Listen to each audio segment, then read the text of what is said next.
All right. Welcome to After Dusk. This is a time where we can get more in depth, talk about more about role playing character, and we can really get to those answers that we really want to get to. We're on, I think, session 16 of After Dusk. My name is Tommy. I play Throwin. With me is Mike, who plays Razpit, Matt, who plays Raz, and also the Grand Tormentor is lurking somewhere around here. All right, I want to jump right into it. Sorry about this. I'm sorry, the short in the introductions. I just want to get right into it. We want to talk about this because I think it needs to be talked about. Yeah. What? Yeah, you're damn right, Tommy. What are we talking about? Yeah, you're first, right. Well, what's the first thing yes, we're gonna be talking about? Is what yeah, I'm thinking. yeah. Because there's a Oh, bunch the of shit we first gotta thing. talk about. I mean. Okay. Let's start off, and I think you hit, which is interesting, how you looked at it, and I think we all should. It started. It ended how it begun. Ellistar stomping away. And what Matt said that is like, yes, it did. Exactly. I was like, holy shit. You were all children. Yeah. The fuck out And it just walks away. It was almost like, okay, we're gonna find you, and then you make an adult decision. It's like, well, fine, fuck it. If you just go walk away, we got this piece. We went off of this. We're gonna make an adult decision. And then we went to the other, we ran to the other person and said, fine, yeah, we want this. This is what we want. We eventually ran to the other person. I thought it was funny though because we eventually tried to go to his fucking house again.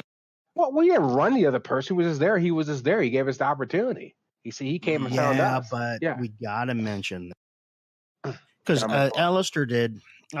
I mean, Vrask lost his shit, which is perfectly normal. I mean, we're coming down off the wood, and somebody's down talking. Like he was trained as like motherfucker. Like, are you kidding me, motherfucker? Yeah. And then he leaves, and it's like, well, fuck this. I ain't going after him. Like, no, if he's gonna fuck that guy. Yeah. I threw him went after us, but we still went by his house. Yeah. I mean, me and Nash, Pip and Nash were all sit back. He'll come back. Let him come back to us. This is now, a power. Yeah, I understand. Okay, and Common says, let's get this fucking thing out of our possession before the Browns jaws or someone take it or something happens to it. That's the only thing I wanted to do. I didn't want to hold into this thing. What brings us to when we got to the dwarf, the vendor. I mean, Devander, yeah. Yeah. I want to know you're reluctant because on my side it was like, hey. We really didn't negotiate the price in the first place, so it's not like we're really losing anything. And B, getting it back would be totally fucking fun. Like, if you want to betray us right now, fine, fuck it. Give us a reason to kill more. Oh, yeah. I was all down for that. So, I mean, but for me, of saying, like, because there's residents, like, oh, we give this, like, this give them the fucking crystal. Like, yeah, there's a lot of trouble. I mean, we were trying to get collateral, and we couldn't. Yeah, it was like, why? Well, that was a big chunk of the game too. That now this is a game there was no combat in it, and it was fun as shit. It was one of my favorite fucking. It was filled with tension. I mean, there was plenty of times where combat could have just happened at any time. It could have happened. It was high tension. Yep. Yeah. It was just, man. And just the role playing with. I mean, there was 45 minutes probably of just, okay, we're going to do this deal. Now, give me the thing. Well, I don't trust you. Well, what are you going to do? Okay, well, let's, we can give you one of the humans. No. Yeah. Why we can give you one of the souls. Like, I was totally ready. Yeah. That wasn't going to happen. No. I was thinking, how can I knock him out? And then just how long is it going to take? Does he have to be willing?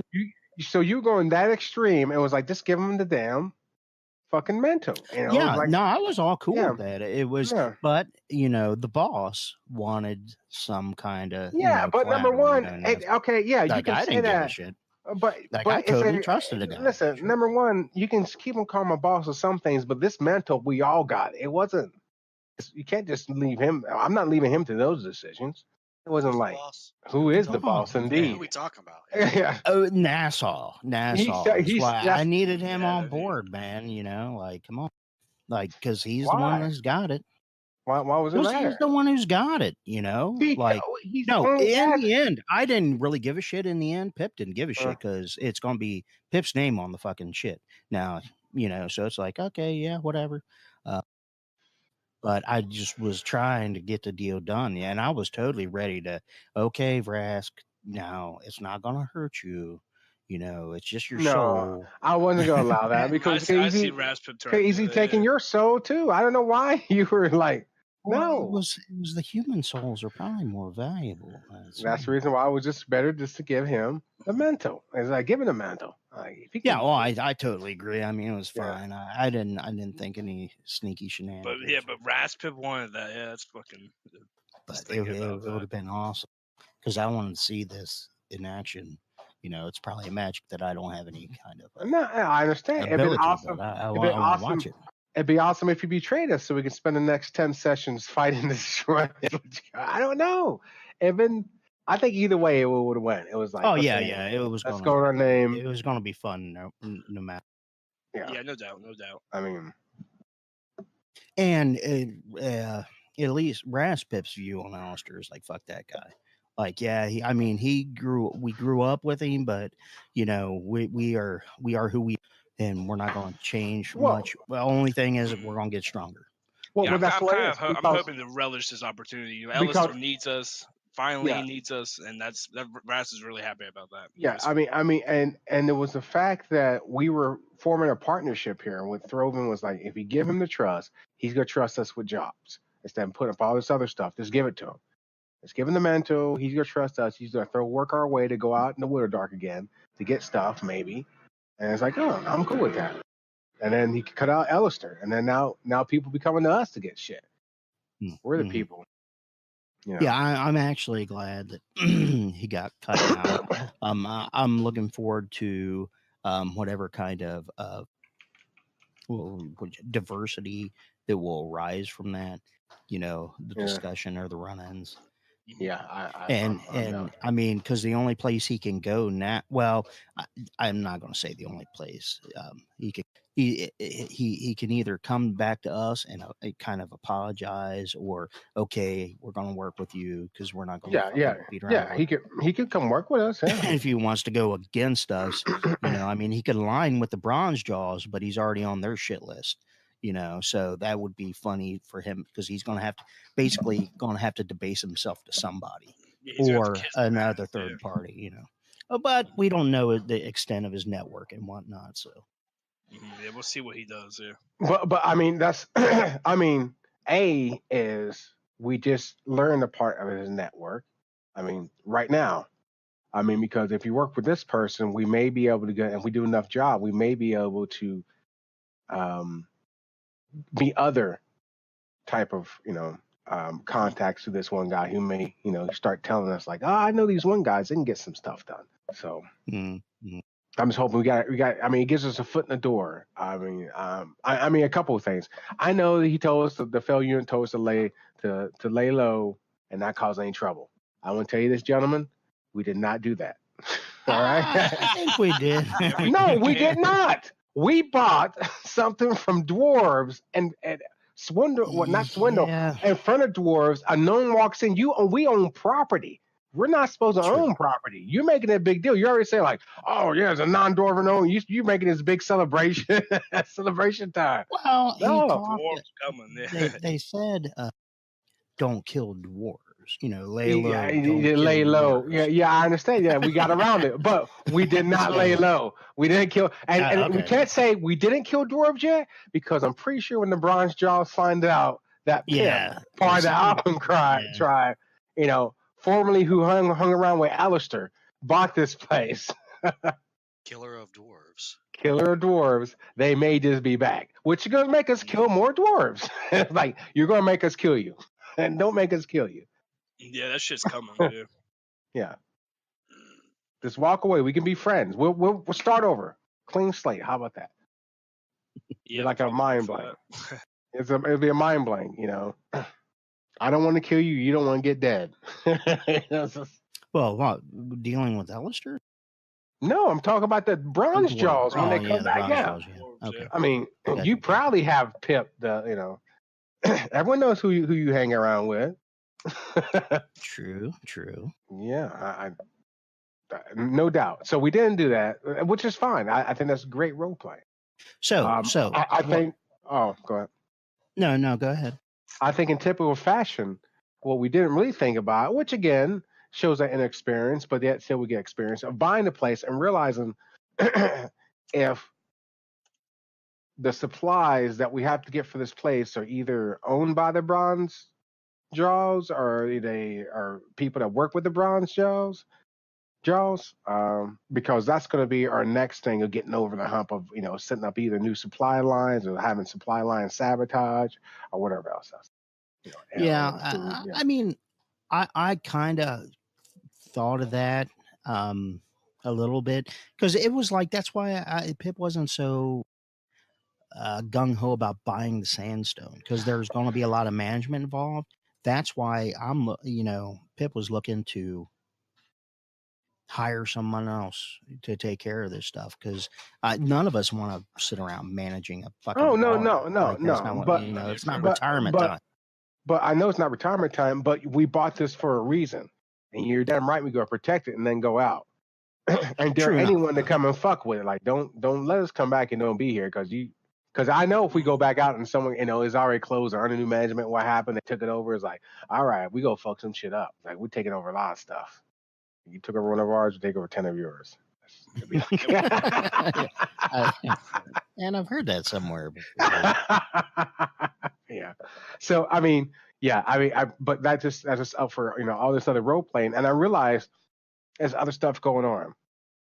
We got this undead army going on that's keeping them busy, so they don't really focus in on us, And maybe one reason why one reason why it was decide like do the property now is because they're all scattered and probably not as unified. A unified front and a different front. Than worried about us, and we can slip on through. Yeah. So, that's what I was thinking as well. Yeah, take the moment of this chaos. It's something significant. Yeah, something because if we just got a piece of property, that's fine.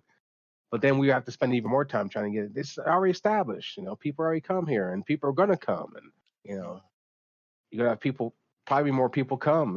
Just saying like, yeah, this is a symbol of it. We'll definitely have to put a lot of time into the place before it's like self-sufficient. I'm sorry, you guys are both talking. Yeah, sorry. I was saying that it's going to take a lot of time for it to be self-sufficient. Oh yeah, well yeah. Probably another week or something. I mean, that's not a long time. I don't know what she said. A week. A week? Oh my goodness, it's going to take 3 days to get this got no time. You watch too much. What is it? Isn't there a show like where a guy goes to like a dive bar and turns it around? They only do it. They do it in like 45 minutes. Yeah. You mean Bar Rescue or something? Yeah. I think you watched too much of the last season of Game of Thrones. Oh, that's not. I did. Yeah, I mean, we can't get into that right now. So,